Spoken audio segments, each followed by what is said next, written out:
Hey everybody, welcome back to another Mu Alpha Data Math Tutoring to Go IM1 video. Today we're going to be talking about solving absolute value equations, so let's get into it.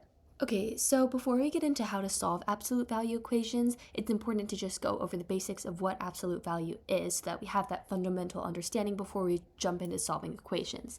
So, absolute value is defined as a number's distance from zero on the number line.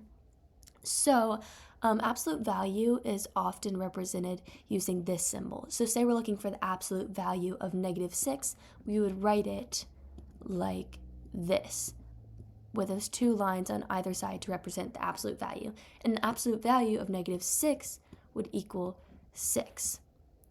So just to kind of give you a visual representation of what that would be, say the number I'm working with is -3. I want to find the absolute value of -3. Well, that would fall about right here on the number line. So you might be tempted to say that the absolute value of -3 is -3 because that's the value that you're looking at right here. But if we're going back and thinking about the definition that we just talked about, its distance from zero is 1, 2, 3. So its absolute value would be 3. And just like -3 has an absolute value of 3, so does +3. Because if we're looking at the number line, its distance from 0 is 1, 2, 3. And that same concept can be applied to any positive or negative number. So if a positive and negative number have the same value, aside from their sign, they will have the exact same absolute value. Okay, so let's try to apply that concept to an actual equation. So if we're looking at this equation, it is the absolute value of x plus 4 equals 9.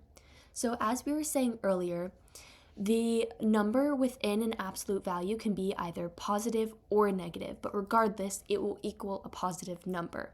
So that being said, if we were to take away the absolute value signs here, x plus 4 could equal -9 or +9. So when we're solving for that, we have to account for both of those scenarios.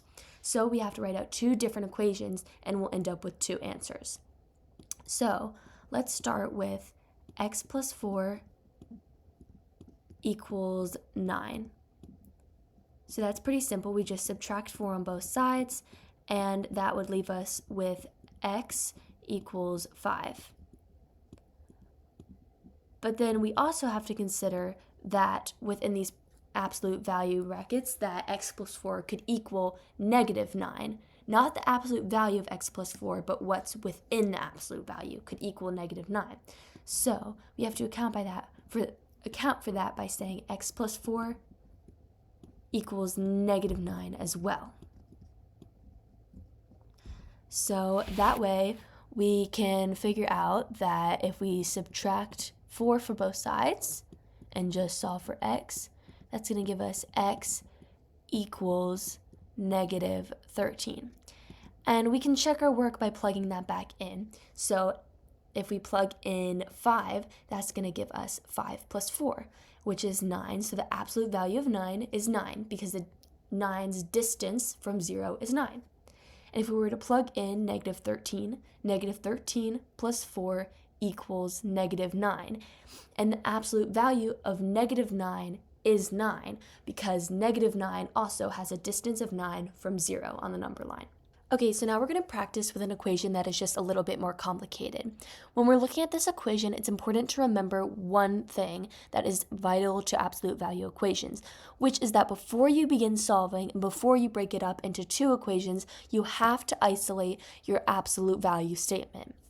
So right here, our equation says the absolute value of 5 minus 2x and then -11 equals 0. This -11 is not included in our absolute value statement, so we need to get rid of it on that side so that our absolute value statement stands alone. So we can do that by adding 11 to both sides, which would give us the absolute value of 5 minus 2x equals 11. So now that we've done that, we can do the same thing that we did for our last equation, where we break it up into two different equations, one that equals a positive value and one that equals a negative value. So that would give us 5 minus 2x equals 11. So let's start with that one, the positive 11. So we can first start by subtracting 5 from both sides. So minus 5, which would give us negative 2x equals 6. And then in order to isolate our x, we would divide by negative 2 on both sides, and that would give us x equals negative 3. Okay, so now we have to do it again, but with negative 11, setting our whole absolute value equal to the negative number.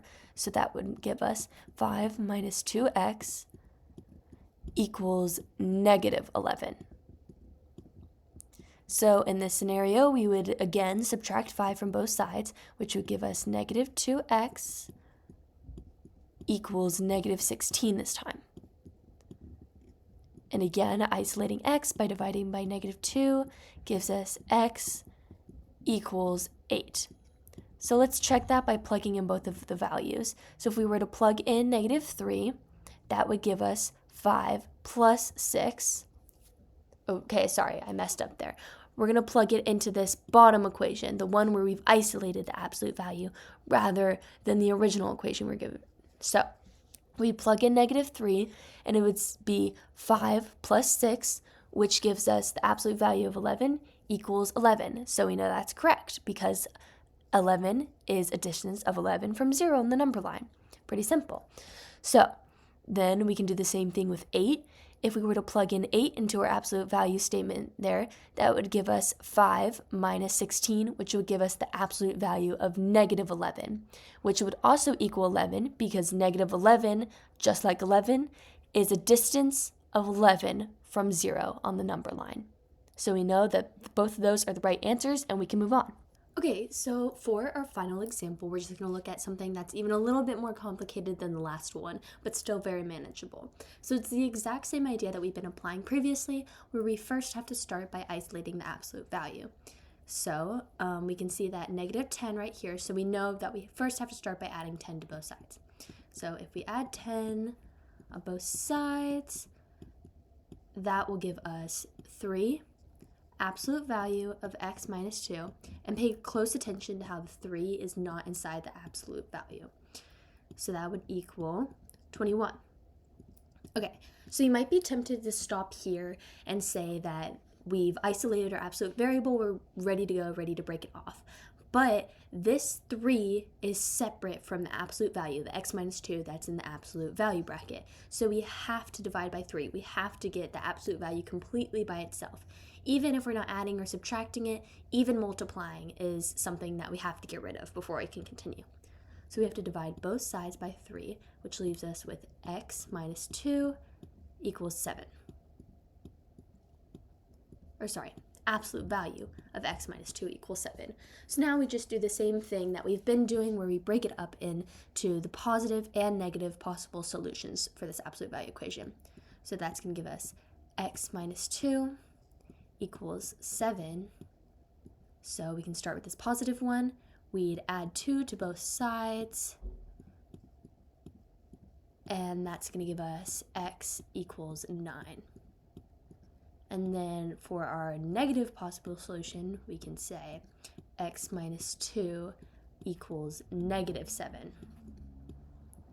And once again, we'd add 2 to both sides, giving us x equals negative 5. Okay, so now we're going to do what we did for the other problems. We're going to check our answers by plugging them back in. So we can plug them back into this most simplified version of the equation that we had, like we've been doing. So if we can start with our positive value. So let's plug in 9 for x here. So 9 minus 2 equals 7. So that gives us the absolute value of 7, which is 7, because 7 is a distance of 7 from 0 on the number line. So now we can plug in negative 5. So if we were to plug in negative 5, that would be negative 5 minus 2 within the absolute value, which would give us the absolute value of negative 7, which is 7, because negative 7 is a distance of 7 from 0 on the number line. Okay, so those are all of the examples that we have for you today. Thank you guys so much for watching, and please make sure to stay tuned for more Mu Alpha Data Math Tutoring to Go IM1 videos. And please feel free to comment or tell one of your officers if there are any topics that you'd like for us to cover. And if you have any questions about this topic or any other math topics, you can ask any members of Mu Alpha Data or any officers. Thanks for watching. Bye!